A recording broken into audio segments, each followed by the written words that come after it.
वैशाखमासे कृष्णपक्षे कृष्णध्यायं द्वादश्यानुसमतियुक्तोत्तरभद्रपदनामधेयनक्षत्रे मेषराष्ट्रे श्रीभास्करमत्खण्डवासरमीनराष्ट्रे श्रीचन्द्रमासे एवं ध्यास्तनवस्तुदेशो भौमादिग्रह योगालग्नाकरणं मुहूर्तकण्डकेश एवं सर्वागुणविशिष्टायं पुण्यायं पुण्यतीतो श्रुतिस्फुति अस्मिन् सङ्कल्पितकर्मणि सिद्धिरस्तु यावन्तपदवानं तन्मे मनः शुभसङ्कल्पमस्तु त्वं भवतु शुभं भवतु शुभमे सम्भवतु प्रार्थना तं यज्जाग्रत दूरमदैति दैवं तदशब्दस्य तथैति दूरं गमं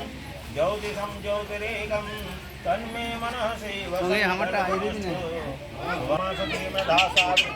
विजया देवसेना स्वास्वधामातरहलोकमातरध्रुदेवस्तिखमादृष्ट्यात्मदेवता कुलदेवता नमः पुरगुरुगर्जादिगणपतिश्रितां कुर्जादिष्टासमस्तगणैर्जन्महेशं पुष्पाख्यातं समर्पयामि गन्धपुष्पाभ्यामर्चये अघुराघुरकस्तूरीश्वतचन्दनमिश्रितं लेपनं बहुचामोदं चन्दनं प्रतिगृहतं गन्धं सुन्द्रकुङ्कुमादिपुष्टनावर्तना समं त्रैलक्ष्यदमनाशं च दीपोय प्रतिभोज्यतं धूपं स्वाहा दीपं ध्यामासितन्तरिक्षागोशिष्णोद समवर्ततं मध्यं भूमिति शास्त्रोक्तात् तथा लोकान् कलवन्नमास्तासमत्रगणभ्यः समं विद्यन्ते